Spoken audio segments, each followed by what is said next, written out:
Hey you guys, me LV, and this is Zelina, and we're back here with Tamika. And Tamika, I heard that you also sing. I do. So, how long have you been singing? Music is honestly my first love. I would be in my room with my hairbrush singing to Michael Jackson, and I loved it, and somehow I veered off into theater. But I came back to it after moving here to Austin. I mean, this is the music capital of the world. So, you know, it wasn't hard to run into other musicians. So Wow. I'm with a band now Are called you- Blue Vibe. Just as good as Michael Jackson? You got some dance moves? I got a few, but I don't think anybody still to this day can touch Michael Jackson. So we're going to leave him there as the king of pop, and Tamika's down here. It's like there. Tell us about your band. I am the lead singer of a band called Blue Vibe. We do blues and soul and funk and some classic rock. And it's a 7-piece band. I've always wanted a horn section. And now I have one. We have a trombone, a trumpet, and a saxophone. Where do you perform? We mostly perform the Barrels and Amp. We have October 14th, I think we're at Black Sparrow, and then October 15th, we're at Barrels and Amps in the Georgetown Square. Black Sparrow is in Taylor, Texas.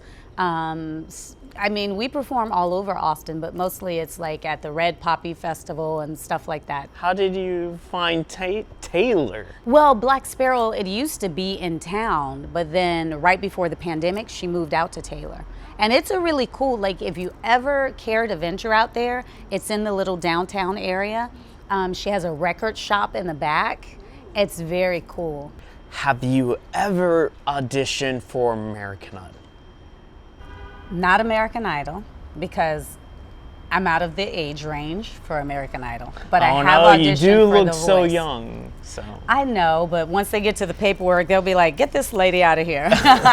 She's too old. But you said you were on The Voice. Yeah, I auditioned for The Voice. how was it? It was also very nerve-wracking because you're standing in line with thousands and thousands of people. But me and my two girlfriends, shout out to Suzanne Van Ranwick. Actually, she released her album yesterday. And she, me, her, and a friend named Cindy. And Cindy has since passed away, but this was our pastime. We just loved the girl trip. We would get in the car, road trip. We went to Dallas, and one time we went to New Orleans, and we just made fun of it, auditioning. So that way it doesn't have to be too nerve-wracking. Yeah, but you go in a room with like 10 people, they line you up, and you just stand up and sing in front of this person who's not paying attention. You see like the top of their head. Well, and I mean, did they really have to look at you? It's more they about don't. The Voice, right? They don't, That's why it's but called you The know, Voice. I'm kind of a singer, and I like audience participation. I'm that way too. Yeah. I when I go see music, I like to see them. Yes, I know, I agree. I mean, otherwise I could just go in my car and play some music. exactly. Where can we find more information about you online? Instagram, I am Tamika. TikTok, Blacktress, and Facebook, Tamika Soretti. Or you can go to my website, tamikasoretti.com. Well, thank you for watching, you guys, here on LView. Just keep watching, keep following. Bye. Bye. So, Saturday night, the big night, date night, Saturday night. No plans, huh? Not a one. Hey, you guys, it's me, LV. This is Zelina, Hi. and we're still sitting with one awesome lady. Her name is Dorothy. So Dorothy, are you going to try to go nonprofit with Red Nightfall Productions? That is a really good question, and I'm really back and forth about it, right? Because our main vehicle is performing arts, and traditionally, performing arts, they do well as nonprofit because people can donate, and their donations are tax deductible.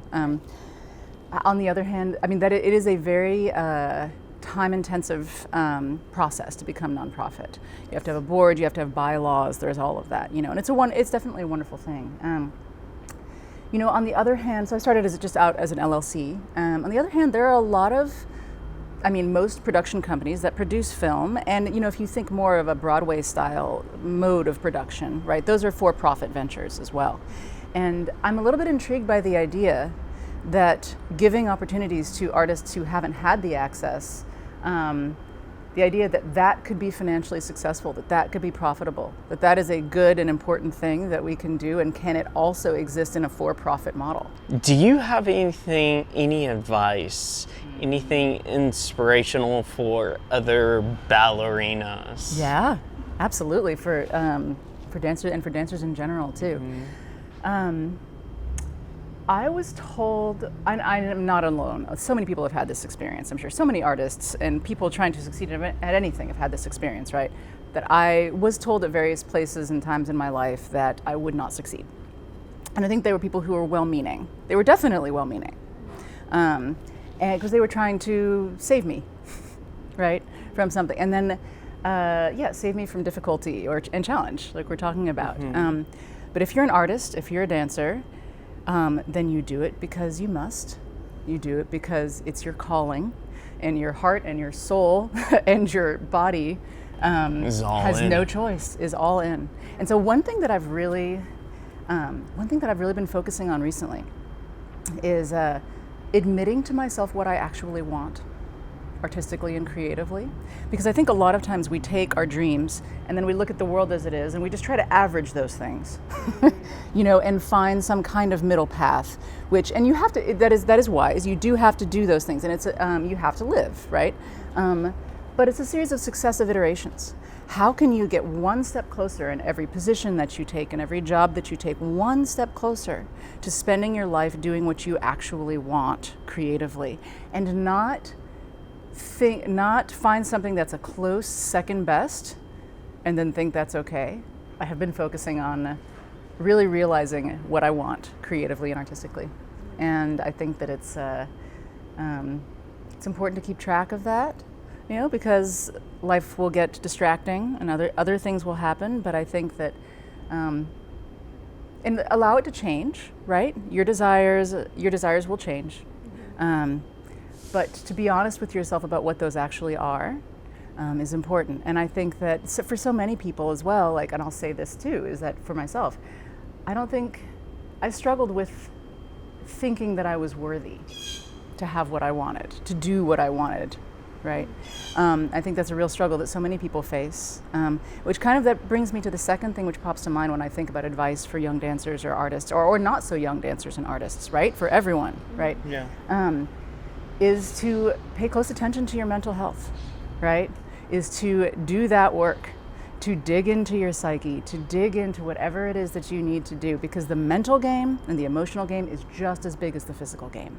Where can we find more info Yeah. about you? I have two websites. One of them is DorothyO'Shea.com, and the other one is RedNightfallProductions.com. Well, it was really nice sitting down with you, Dorothy. Yes, you too. You too. Thank you for watching, you guys. And we'll be back with more here on LView. Bye. Bye. Lena, what are you doing? Look what I got! It's a new t-shirt! A new t-shirt? Where's that from? It's by LV and the Light from Austin T-Shirt Lab. What's a t-shirt lab? I know, and guess what? What? It's only $20, and every time you buy a t-shirt, it helps our show, LView. Man, that sounds great. Feel it! Isn't that nice? Man, that's soft. Would you wear it as a pajama shirt? Maybe. Sit there with your popcorn, watching Netflix in your LV and the Light t-shirt. That sounds great. Am I ready? Am I ready? No, Oh. you're not ready. You don't have a hat. Oh. Yeah, a Lena hat. I only have. Yep, here. Now you're complete. Thank you. LV life, guys. Hey guys, how's it going? It's me, LV. Yeah. This is Lena. Hey, what's up? And we are still sitting here with TJ, Word. a really cool musician. Hi. What are your goals? My goals in life is I want to be a musical legendary icon, blind icon that works in his own mind that writes all my songs, like you know, and you know, and be respected with my alter ego too, because without the alter ego, it makes things less interesting to me. So you know, my goal is to be a legendary blind musical icon in my own way, and you know, in the things I write and the songs I write. I do all of the tracks like independently. I put it out, I mix it down, and I adjust the levels of each track, and that's what I do when I'm on Reaper at my house at home. So you know, it's really good. It feels really good to be like really independent, because it's like, you know, everything's up to me, and I can, you know, put it out whenever I do. I can record it whenever I want, and it's just like, so I make sure every day I write songs. I forgot this. I've been a huge fan of this, and I've told this to everybody. I've been a huge fan of video game 8-bit and 16-bit music. Oh. So like So you're doing video game stuff too? Yes. Wow. Yeah. I That's love different. video games. Yeah, like I call them audio games. Like the things I do, I call them audio games. Okay. But I'm Audio. heavily also inspired by video games, like from the 8-bit and 16-bit era when I was growing up. You know, it was about Sega Genesis and you know, Nintendo and Atari, and of course, you know, and you know, arcades. You know, there was always arcades, you know, where we went. You know, You hear all so- that music there. Yeah, and and it's sounds. just so fascinating, you know, like hearing Super Mario Brothers for the first time just fascinated me. And because you know, my mom would have these friends who had kids, and they would have, you know, games, and my cousins, they had all the, you know, the Nintendo games. Like my oldest, I think my oldest cousin had about like 81 like games for the Nintendo. He had like a bunch of emulators and all them other like things throughout the years. So yeah, video game music is also what I'm also heavily inspired by, and it shows in the songs I write too. From the light songs I write with the Golden Sun character, you know, you can tell that there's an 8-bit and 16-bit classic because of the computer sounds that I put on there, and it's all from, you know, it's all naturally inspired by video games. So TJ, where are you performing your awesome stuff next? I will be performing this Wednesday at the High Noon gig with Line of Fire. And then September 30th, we have a show at Carousel, which is Line of Fire's alter ego, which is Aurora Plastics Company. And then my alter ego, MC Terroristic, will be after that. We have another show October 9th at Sahara, too. October 28th. And then October 28th at Carousel is another one. November 12th. And Independence Brewery. November 12th at Independence Brewery. I think that's a Line of Fire thing. Where can we find your work? You can find my work on Spotify, the iTunes. I think has some stuff on there. But yeah, it's on mainly Facebook.